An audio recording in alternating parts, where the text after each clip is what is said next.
Another poll question for you. This is poll 3, which will be feeding into our second panel discussion, which is about to start now.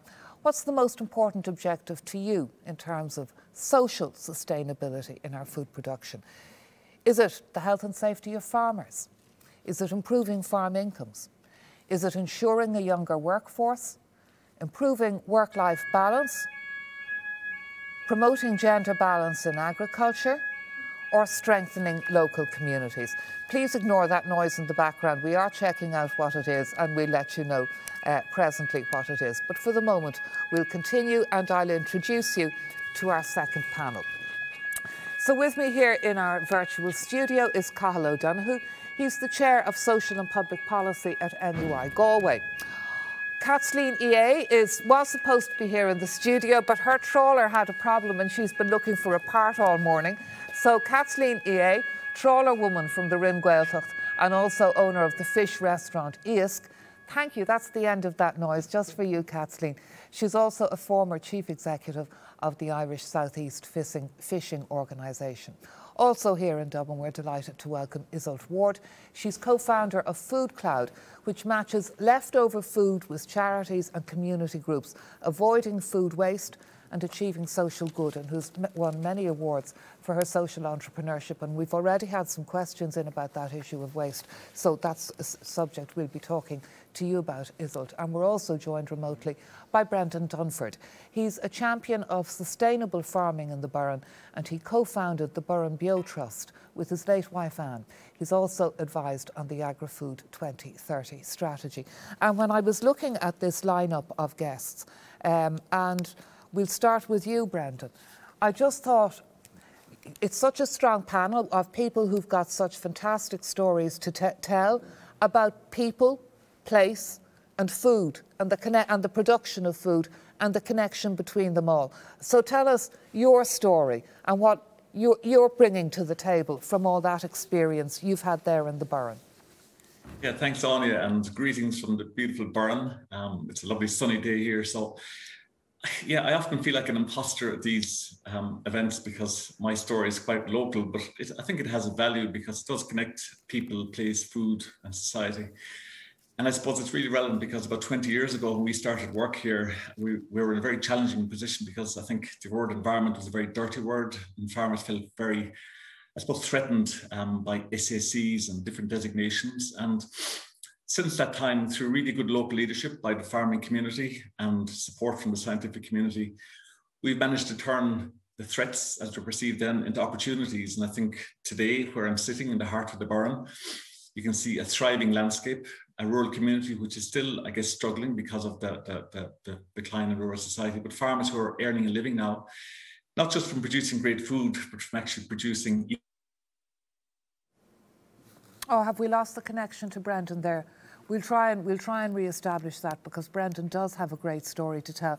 Maybe Caitlín, you tell us your story because we all know for Irish fishing communities, these are tough times. So why you do it and why you believe so passionately in the production, and you do everything, you control every step of your food chain. So tell us your story. Hi, hi Anya. Look, I was listening to the first panel there and I find it all very interesting because what I wanted to say today really, I suppose, is the crossover between heritage, culture and sustainability. I suppose we'd be one of the few industries that hasn't really gained anything much from being a member of the EU in that our waters are controlled by EU policy. And again, I suppose, look at growing up in a small Gaeltacht and ring, we would have been very connected to the sea. My dad and his dad were fishermen. I had 3 brothers fishing and so did I. So there was 4 of us. I'm the last person with a fishing license of my siblings. All the others have actually bowed out a long time ago and I'm still there. I would imagine that I may be the last person in my family, unfortunately, to fish. And you know, again, like Brendan was saying, I suppose farming gets a lot of bad press because of the carbon issue, and fishing gets a very bad press because of overfishing. Again, I suppose EU policies have, and there is a lot of overfishing, but I've seen drastic changes, I suppose, And again, it comes into food and how we deal with food, because I grew up in a place where we would have had, my dad fished with an acre of land. So we would have a pig and some hens, and my dad would go to sea and we grew potatoes. All of that has changed now because EU policy states that we cannot land the fish into our own port. So as a child, as I went down to my dad's boat, I can no longer do that. Because we had to go into government harbours. So that was removed. So we lost that culture. So I suppose talking about culture and where everything comes from, fishing industry is affected by fishing policies in Europe. There is no doubt. Ireland having 4% in its own waters is throws all the sustainability and all the cultural connection and heritage out the window, because it doesn't support us in our heritage. And I come from a Gaeltacht area. Most of the ports around the country, all of them, most of them come from Gaeltacht areas. And fishing has devastated those communities, really, not just in Ireland, but in small places like Brittany and Vigo and small places around Europe, because it created big markets. And in creating big markets, it was big companies that took over the fishing industry and left us with very, very little at our doorstep. And I would argue that if we're really interested in sustainability, if we're really interested in culture and heritage, then we do need to bring it back to local. It doesn't make any sense that I cannot catch some of the products that's outside my door, so I cannot catch some of the fish that's outside my door. Yet we give most of the 90% of the quota goes to boats that have to steam from Zeebrugge or Vigo or Gilvinec in France, and they come into Irish waters. They catch their catch, they take it back to Europe, and 90% of what we catch goes out to Europe, and all of it is shipped back in. So I think there's a real disconnect as to what happened to fishing. And we get a bad press because of overfishing, as I said. And I think we get that because people don't understand. We didn't make the policies that created for big companies. Do you know what I mean? I'm surviving here. My kids, when they were young, went down to the pier to their dad. A number of years later, they couldn't do that. So I suppose it's difficult. There was a time maybe when we grew up in Ireland where we understood where food came from, because you went out and you picked it up. I think in a very short time, we now have a lot of children that don't actually know what foods, where they come from. And I suppose if you are selling food very cheaply, like carrots for 4 or 5 cents and chicken for €2.99, you have no value on it, because nobody can feed a family on €4 per cent for carrots or €2.99 for chicken. And again, the same thing with fish. When I open my Iseult restaurant in Dungarvan, I try and speak to people and explain to them it's seasonal. We expect food to be available now at all times of the year. Strawberries all year round, and mackerel all year round, and herring all year round, and cod all year round. And I keep saying to them, we can't do that.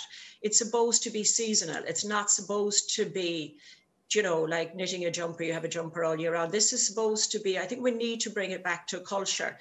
There are seasons in everything. And it's one of the things I try to do in my takeaways, explain to people that we may not have cod every year, because every time of the year, because it's on a quota, and the quota don't dictate that. So we don't have enough quota, but I can give you something else. So, that's just a fast summary as to what I'm doing, Thank you. It's a great story. And Brendan, you're back with us. And just to pick up on that point you were making about the way that many farmers in the Burren who felt, threatened by a lot of the environmental regulation and all of this stuff coming out, how threat has been turned into an opportunity. Yeah, and I think, apologies for the interruption, I think that's the essence of the story, and that's the challenge we face at the moment with agri-food strategies, because I think a lot of farmers feel threatened. So I suppose here it was great local leadership, and then the scientific community rode in behind, and then farmers created new alliances with the environmental sector. And lo and behold, 20 years later, farmers are receiving a significant proportion of their income for delivering these ecosystem services. So basically producing great food. And we need farmers to produce great food, nutritious food, and I think that's important. But beyond that, they're protecting some of the world's greatest biodiversity. They're sustaining cultural heritage. They're reenacting traditions that have lasted for thousands of years. So I think pulling everything together, I think really the future is to see farmers as something more than just food producers. We need them to be producers of high quality, nutritious food, but also to sustain traditions and cultures, to sustain landscapes like the Burren and Connemara and Kerry, those wonderful landscapes, some of which are unfortunately suffering terribly at the moment. And also to create a new relevance in society as something other than what they are. Because I think farmers, to my mind, are amazing people. They're so resilient. They give so much, they have so much to offer. And I think we're only seeing the tip of the iceberg, view them just as food producers. So I think from a time of challenge has come a time, I think, of great opportunity for farmers here in the Burren. And I don't see why that can't be the case for farmers all across Ireland and all across Europe. And Iseult, of course, you found an opportunity because we need to look at food. And if we're going to talk about sustainability, it's not just food production. It's, of course, all the way to the bits that we're throwing away that we didn't want or that we had that have gone past their date or we didn't want too much of. Talk to us about FoodCloud as an opportunity and maybe as a way of that whole idea of the whole food chain and looking for new opportunities to make our system more sustainable. Yeah, well, for us it was, first of all, it was understanding the fact that actually by wasting food, we're damaging the environment. So food waste is responsible for a roughly 8% of greenhouse gas emissions. And then when you look at that problem, and at the same time, you know that there are people that can't access enough food, you know, there are amazing community organisations across the country spending their limited resources on purchasing food. And that was really where we saw an opportunity to, on one hand, reduce the environmental impact, and on the other hand, actually create brilliant social benefit by redistributing this food. And the first barriers we faced was that understanding that actually perfectly edible food goes to waste. A lot of people would have assumed food waste, that we're talking about the contents of a compost bin, you know, peels and foods that wouldn't necessarily be edible, but actually often we're talking about perfectly good food that for a wide variety of reasons doesn't end up on supermarket shelves, doesn't end up being sold, and ultimately is destined for waste. So what we've managed to do is create a way to actually connect food businesses with local community organisations across the country. And when you started doing that, did people think you were nuts, or did they go, oh wow, why did nobody ever think of that before? There was a lot of people who thought it probably wasn't going to be a feasible solution to do this. But at the same time, you know, you meet a lot of people who interact with food on a daily basis, whether it's food producers, food businesses, community organisations who serve food. And even though they may not have thought it was viable, they also saw a huge opportunity and potential impact out of it. So the first few people, whether it was charities, community groups or businesses that got behind it, they may not have thought that it was necessarily going to succeed, but they did see a huge potential impact from what could be. And I think that's where we got a lot of the initial support and initial momentum behind it, because it was the opportunity that it presented. And, you know, food is so important to us culturally, socially. It connects people, it breaks down barriers, it starts conversations, and whatever service you provide in your community, food can really enhance that. So I think that's where we saw a lot of the engagement and early momentum and willingness really to kind of, I suppose, bet on a solution that could really create a positive impact. I think there are three amazing personal stories about people and place and food and different aspects of the food chain. And this is a good time probably to bring in the result of our Slido poll. The most important objective in terms of you, our audience. What's most important to you in terms of social sustainability? The health and safety of primary producers was 8%. Ensuring a younger workforce was only 2%. Improving work-life balance was 12%. Promoting gender balance, 6%. Strengthening local communities, 45%. And second place, improving primary producer incomes on 26%. What do you make of that, Cathal? Strengthening local communities and improving incomes. Because You know, very often people can feel, you know, and all the kind of the policies about food that's coming down from the top, that it's, as Brendan was saying, that it can feel threatening. Or if you're in the fishing community, the fact that you are in an enormous market, they have lost out. So these are, you know, harsh facts that can't be wiped away. So what do you think are the priorities going forward in strengthening communities and bringing people with change? I guess it's probably not surprising, both of those questions bring it back to individuals' personal family situation and their community where they live. I worked with the Burren Development Company. I live in a similar area to Brendan, and in strengthening the local community there, we had 3 objectives. And first was make the area a nicer place to live, then a nice place to work, and then people would come and visit. And it's all grounded in the better community. And farmers, fishermen, rural dwellers are all part of the same community. So you must, I guess, develop it in a holistic way. The second thing is not to treat people as the same. We hear you in the document there, there's a lot of different issues, a lot of different people. That policy must treat people in different ways. If you think about farming, Teagasc does some research which groups farmers into viable farmers, which is only 1/3 of farmers that make a viable living. And then 1/3 are what they call sustainable. They're non-viable, but they have income from other sources. And then there's 1/3 that are vulnerable. So they all have different needs. The first group, the things we talk about in the rest of the sessions, about technology and so on, they're the things that will affect the incomes of the viable mostly. The sustainable, the people who are working our farm, then the solutions for them are the same solutions as for other rural dwellers, and that's about the government policy around rural futures, creating more and better jobs, giving people the skills to take advantage of jobs. It's the same whether it be rural people or farmers. And then lastly, the vulnerable. It's about how do we get them jobs? Or in many cases, they're older workers. How do we smooth the transition from working to retirement? Because there are a lot of farmers who feel, you know, suddenly in the 21st century, there's people coming along with rules and regulations and telling me the way I always farmed or the way I always lived my, you know, as Caitlín was saying, people who can't go down and, you know, to see the trawlers coming in and land the fish because there's new rules and regulations around all of that. And people can feel, you're squeezing us out. So how do you again, not have a situation where because of good change in making our food systems more sustainable, people feel left behind? That's the key question. There's a lot of things there. I think there's a lot we want from the food sector. We want good food. We want it to be safe. We want to minimise the impact of the environment. And so almost by necessity, we need to regulate it and we need to incentivise it. But I think sometimes something that we forget, and I think maybe we've seen it in COVID, that often it's about hearts and minds. Most people want to do the right thing. It's not all about regulation. It's not all about financial incentives. If you can bring people with you and convince you, most people will actually try to do their best. If there's a cost to them, you may want to think about a way of compensating them.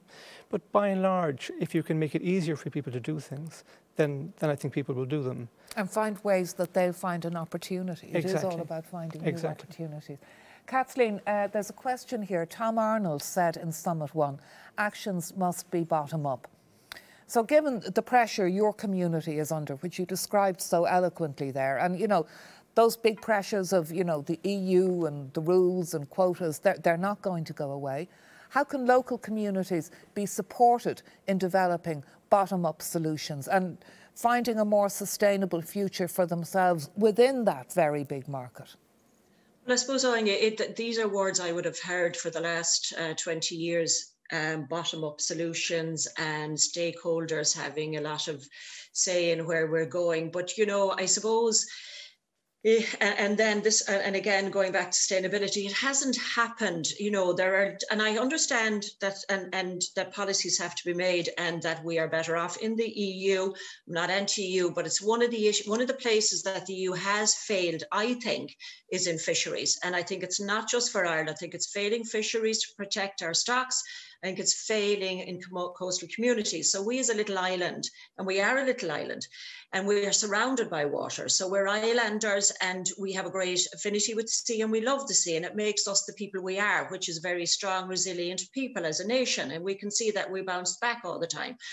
I suppose, like, we need to really, when policies are made, and I can understand, and I've been there in Brussels, and they make a policy and it's to do with minding a fish stock or something, but nobody looks at what effect this is actually having on the families. You know, what effect is it having on local areas? If a policy comes in that says we need only, if you're catching monk over a certain quota, then you can only land in 4 ports around the country. What does that affect you? That may, in some small way, and it'll only be a small way, save stocks. But what big way does it affect the communities? How does it take it away from the actual family-run farming, the family-run fishing boat? I fear for, especially with these cuts now with the Brexit deal, because we have been part of the UK for 800 years. So we fished in the same waters forever. This is the first real break from the island of the UK that we've had. So we're no longer fishing in their waters without a permit, and that may not be for very long. I suppose, how do you get, again, going back to that, when policies are made, it's very important that you look at the effect that policy will have on the stocks, but what effect will that policy have on the communities? And how can you do both? How can we have a sustainability in food without sustaining the people? I mean, I would look at myself as being an indigenous fishery person, as in the Kellys in Helvick and the Powers in Dunmore East and the DCs in Ewing and Hall and all those people around the coast that have been part of fishing communities for hundreds of years. How do we and our lifestyle get protected? This is a huge, big question for us, because I'm very proud of my heritage and the sea and my connection with it, right back to my dad and his grandfather. That's under threat now. And it's not necessarily done deliberately, but it's done because there's a disconnect with what effect every policy that's made in Europe, a long way away from Unrhying in the Gaeltacht here, what effect that really will have on this community here. And how do we bring that back? So how do we have sustainability? How do we have our culture? And how do we keep that? And yet, you know, how do we change it now? We need to change it. We need to make sure that if you're in the Ardmore Islands off Donegal, that you've access to fish a bit of mackerel. And you know, if you're here, that we can catch what's closest to us, carbon footprint, that you're not expecting boats to come from halfway around the world. Japanese boats fishing tuna 200 miles off the Irish coast. Why? You described those big questions so eloquently. I wish I had answers for you, but I think it's a really important point. The impact on small fishing communities. Here's a quick question for you before I go to that question of the disconnect back to Brendan. Do we do enough to encourage consumers to cook fish at home? Quickly. No, we don't. I feel now, when I opened the restaurant, I serve food, and the amount of young people that come and eat, and I think that's because we travel more now, so we're more used to food abroad. But I would be surprised that I would get tables when we weren't, you know, when lockdown wasn't there, that of 8 or 9 or 10 young people, 12, sitting around together on a Saturday night, all willing to eat fish, because I don't do any meat, I do all fish. But I think we are I'm surprised. I think we eat an awful lot more than what I would have expected us to do. I think we're taking it out more than we're cooking it enough at home. But I think it's changing though, and I think places like Dungarvan and Kinsale and those alongside the sea you know, there's a lot of work going into fish and fishing communities, and because we're now buying more local, I think that will make a difference as well. I was sick once for a very long time, and it's when I finally learned how to cook fish by watching cookery programs, and in the end I got a thermometer and everything. And now the kids would give out to me and say, oh, you've overcooked the fish, Mum, which would be like a scandal. I learned not to do that at last. Brendan, I do think that's a really important point that Caitlín raised there about, you know, policies which can, you know, be, you know, because you're trying to, you know, protect fishing stocks and all the rest, and then there's quotas, and then so that there can be a disconnect between a policy that's happening for one reason, you know, within the whole kind of food policy area, but it has an impact on people that's not, and communities that's not taken into account. And this is something I suspect you would argue is where we need to join the dots. Absolutely, I think it's a very important point. I just come back to something Cathal said there as well. I think, you know, for farmers, it's not just about the money, but farming is a business, and, you know, they have to be rewarded for what they deliver. And I think this is where, you know, at the moment we're negotiating CAP, and the CAP strategic plan has to reward and acknowledge and support farmers who want to farm for biodiversity or carbon, etc., etc. But I think really important to farmers' set of values is the freedom to farm. And I think a lot of farmers feel that they're being told what to do now a lot. They've been victimized. They've lost control over the prices that they sell to the factories at or to the co-ops at. And that's a very, very disempowering feeling for farmers. And I think it's very upsetting, I guess, for farmers that they've been cut out of the decision-making process, because for them, one of the big values of being a farmer is the freedom to get up in the morning and to decide what you want to do and how you want to do it. And I think they feel they're losing that now for all sorts of reasons, be it policy, or be it the environmental movement, or be it the vegan movement and so on. So I think it's important, if we're wanting to get farmers on board, and I think that's the key challenge here, Anya, is to get farmers on board with the huge biodiversity and climate and food and nutrition crisis that we have in Ireland and the world at the moment. And if we want to get them on board, we have to speak to those values of freedom, giving them more freedom to farm, but incentivizing them to farm in the way that society needs them to farm, and also providing with the proper support. So here in the Burren, I suppose, restoring that connection with the place has been a huge part of our work, and it really underpins whatever success we've enjoyed. So for instance, we have a big festival every year celebrating the old tradition of winter grazing, which is wonderful because farmers get to show off their traditions and society gets to take part in it. We have walks every month, and those walks for the public are usually led by a farmer, and the empowerment of that experience of showing people your farm and being thanked for what you do is huge, and we've lost that connection. Farmers markets, another thing. Every winter, for instance, we have a talk in a local hall. Cathal has presented for us a few times, where farmers can come in and have a cup of tea and a chat and learn a little bit more about their area. We have schools programs and so on, and it's about restoring the connection with the place and enabling the whole history and heritage of management to carry on in those places rather than making it too strict or regimental. And I think it's all about enabling freedom while incentivizing the right outcomes. Oh gosh, do you know, I wish I was there now and I could go and do some of those walks. But anyhow, we'll have to wait a little while longer for all of that. Just a quick one that's come in for you, Iseult.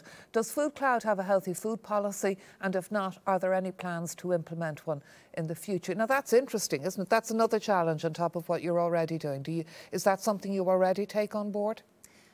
We don't have an overall policy, but we do have an objective, for example, to increase the number of growers and primary producers that we're working with, so that we can increase the amount of fresh fruit and vegetables that we distribute out to community organisations. One of the challenges is that we work with such a wide variety of organisations who serve people with a very wide variety of needs. So we really ask them, you know, to have the policy. So, for example, a nursery generally is going to have a no sugar policy, and therefore they will not take any sugary foods that are provided through our services. But on the other hand, you might have a community centre, a daycare centre that wants to celebrate a birthday or have an occasion or people coming together, and it's very difficult for us. Don't tell Donald O'Shea, but you want a great big sugary cake with lots of cream. But you know, it's very difficult for us to dictate on their behalf when they're the ones in the local community, they're the ones meeting the needs of the people in the community, and we're not going to dictate for them necessarily exactly what they should and should not, especially when, you know, most of us will enjoy a bar of chocolate every once in a while. So I think there has to be a bit of flexibility there, and you know, a lot of what we've seen is the emphasis on strengthening local communities. Local communities comprise of local organisations. They're the ones that know, they're the ones that will dictate it. But we do have an objective to increase fresh fruit and vegetables that we are distributing, and we know that there is a lot of food waste at a farm level, and we know there's a big opportunity to increase the amount of food that can be distributed from a farm to ensure that more people have access to fresh fruit and vegetables. That's really interesting. Cathal, going back to that question of the freedom to farm, because really, you know, in these dialogues at the UN summit, in the Agri-Food Strategy, there's a huge amount of ambition. You know, we're trying to do an awful lot. You know, we're trying to produce better food for more people that will be affordable, that will have far less impact on the environment, and we're trying to make sure that people and communities, they're all stakeholders in this huge process of change. But that point Brendan was making about the freedom to farm and that how we stop maybe the ambition of the agenda, if you like, being daunting for some sectors and possibly even off-putting. I guess the word ambition is the dominant thing there. We kind of need to be ambitious because the goals are challenging. We have to feed the world. There's going to be a lot more people, so the sector needs to do that. We also need to do it more sustainably with a lower footprint. And if you look at globally at the agri-food sector, it has actually stepped up to the mark over the last 50 years. It has fed more people, but I guess in a less environmentally sustainable way. I guess one of the lessons about Irish agriculture is that the sector is actually quite sustainable. If you look at the carbon footprint per milk in particular, it's amongst the lowest. So it's good that Ireland produces. And is carbon sequestration a huge opportunity for us in all of this? I think it's in terms of marketing what we do, because we have a lower footprint and we have an opportunity in terms of afforestation, if we could do it, to sequester carbon.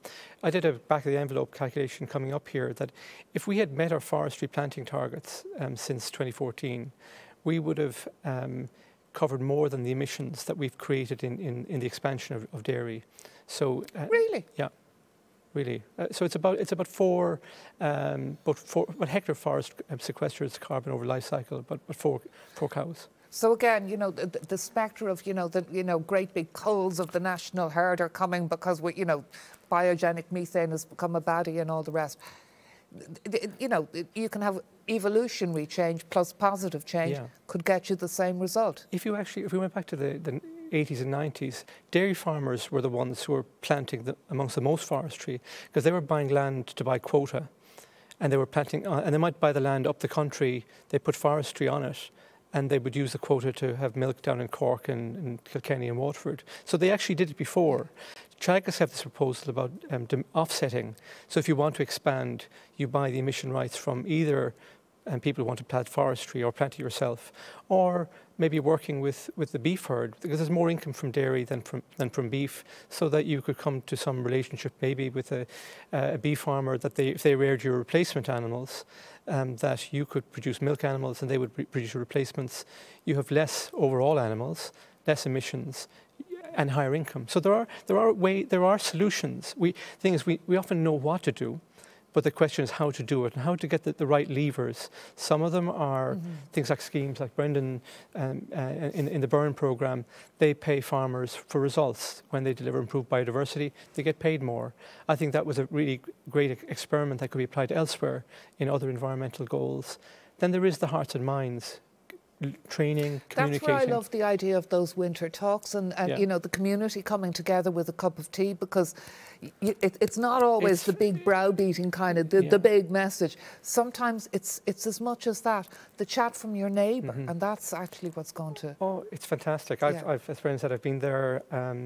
The farmers feel so proud of what they've done. I mean, they have transformed something that was a unique habitat that was worsening, and because what they have done and working with people like Brendan, they've actually seen the transformation locally. It's a fantastic story. I know, and we all love, don't we, when it comes up on our phones about the winterage, and it's just one of the, even for urban dwellers like us, who've been stuck within our 5 kilometres. Now, we've another poll for you, another Slido poll, which will bring you the results up before the end of this discussion. So, which of these is the most important to enable the social sustainability of farming? Is it diversification? Is it off-farm income? Succession planning? Education? Agricultural knowledge and innovation systems? So what do you think? Brendan, what can local communities learn from the example provided by the Burren in changing how they think about your sustainability? That's a question that's come in. So what lessons can other areas of the country, other communities take from what's happened there? Yeah, and I think it's a good question, and I'm glad to say that through the Department of Ag, other communities have adopted the principles that we've applied here for the purpose of the hen harrier, the freshwater pearl mussel, in landscapes like Connemara and in Donegal and places like that through this EIP program. And I think the lessons for me are really important, that we've got to value the farmer. I've always seen the farmer as a huge resource. And the challenge we've been focused on for 20 years is how do we mobilize that resource? And the lessons we've learned from dealing face-to-face with farmers and chatting to them every day is it's about the pocket, the head and the heart. It has to make financial sense. If you want farmers to farm for carbon or biodiversity, it has to make financial sense. But you only pay a farmer when he delivers. Secondly, the heads, I think sharing the ideas and the knowledge. And I think we have a great advisor system in Ireland through Teagasc and private planners. But peer-to-peer learning, I think, is a huge thing. Farmers telling other farmers how they've done it. We have a lovely little project called Farming for Nature now, where we have ambassadors right across Ireland who share their stories and their knowledge with other farmers. And it's such a powerful concept, farmers teaching each other and sharing the knowledge about how to do things. And the third thing we've learned in the Burren is it's all about the heart. You got to restore that connection with the place. We've got to tell farmers, you're doing a great job, we need you, but when you do the right type of farming. If you're doing the wrong type of farming, you're undermining our environmental credentials and you're making it more difficult for us to market the food. But my message to farmers is that, it's one of, respect. We need you on side. We're prepared to support you and reward you and acknowledge you. And I think that's the real fundamental lesson on it that we've learned in the Burren over the last 20 years. Farmers are a resource and we can mobilise that resource. And right now, we desperately need to. Points well made. Cathal, there's a really good question has come in. We may have a relatively low carbon footprint, as you were saying. A lot of what we have is actually quite sustainable, just a bit more imaginative thinking, and we could easily get there. But the fact that we export 90% of our dairy and beef, how does that sit with the wisdom of local equals good? Of local? Equals good. I think there's two sides to that. I mean, the world needs to be fed. We can produce food that is relatively more sustainable than some other parts. If it's not produced by us, then it might be produced in the Amazon basin or something. So I think that's important. Local equals good. I think people like to know more about their food. They like to, it's good for tourism to build knowledge about local provenance and stories and strengthen and have more pride in local food. I think there's a place for both. I think if we were only feeding for local, then we wouldn't have as many farmers, and we don't need as much food. We've always our whole existence, going back to the Middle Ages, has been exporting food. So I think that is a central part of what we do, and I think there is a place for both. I think perhaps after joining the EC, we probably focused on the export a bit too much and on the commodity exports. But I think, and we've seen, particularly over the last 10, 15 years, the growth in arts and foods and all the spin out local food products, that side is growing and growing more and more. So I think there is room for the two. All right. Does Ireland have a role to play in promoting sustainable communities abroad? Caitlín, maybe you take this, as well as at home, through a food systems approach, because I was interested the way that you referenced not just your own community there, but other small fishing communities around Europe, and there's a common story to tell there. Yeah, I suppose, Anya, I just see from going abroad. I've been to Portugal a few years ago. And the first thing we would do when we go to Spain, Portugal, France is we'd go to the fishing areas and go down and taste their seafood and see their boats. And we went to Portugal and they had a nice fleet. And I went in saying, gosh, I'm very impressed. They have a nice fleet of trawlers. And I was told they're not Portuguese. They were all Spanish. The Portuguese fleet was completely wiped out and taken over by Spain. We see the same thing. The EU had a big fight for fisheries and how important it was to them. Most of the whitefish trawlers in the UK have Spanish flags. So I don't think Boris understands much about his fishing industry, to be honest with you, because I don't think he realises that. Spain have a huge fleet in our waters as well, and they are buying up.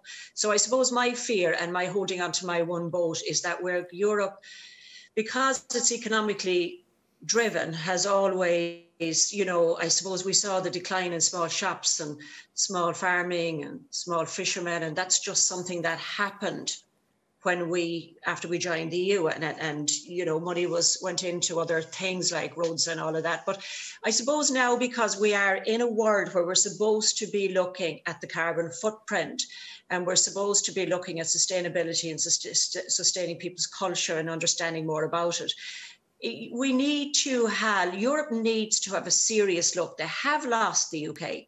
They need to have a serious look at other coastal unit or other countries around Europe and other communities, and not let the same thing happen as happened to the UK.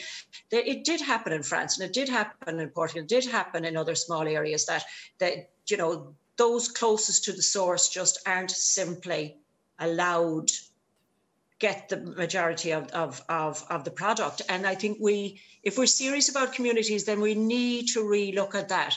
We need to know, why is so much of the quota in Irish waters going to big companies in Spain, where we are not benefiting from it? Just interesting, the results of our Slido poll. Which of these is the most important to you, our audience?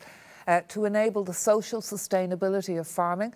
So off-farm income, 6% thought that was the most important. 7% thought succession planning. 10% education. Interesting, given how important we've been saying in this discussion it is. 23% diversification, but a whopping 54% said agricultural knowledge and innovation systems. But in a way, that brings you back to the education, doesn't it? And the way that all happens. Cathal, maybe your thoughts on that? Yeah, I think the thing is, if you want to change people's behaviour, you need to look at yourself and change the behaviour of people who set the incentives. And so that is the system. That kind of brings it back to the theme, that the whole system needs to think about changing, because these are complex problems.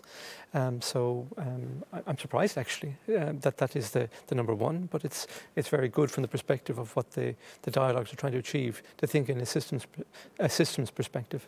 And it is that, I heard somebody say, or I was listening to some radio programme, but imagination is much more important than knowledge. Apparently Einstein had said that, because it's the imagination to see what's possible, as opposed to just knowing everything there is to know about what's happened up to now. We've got to imagine new ways of doing the future. Isn't that right, Iseult?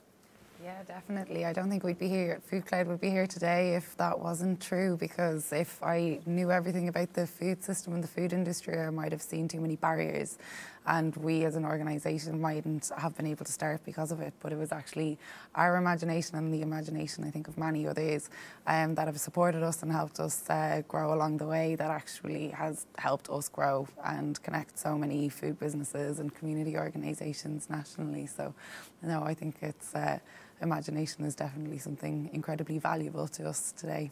That's a really important point, and I think a good one to conclude on. You've been an absolutely fascinating panel. It's been my pleasure to talk to you all. Iseult, Cathal, Brendan and Caitlín, thank you all so much. Thank you to all of our panellists and speakers today.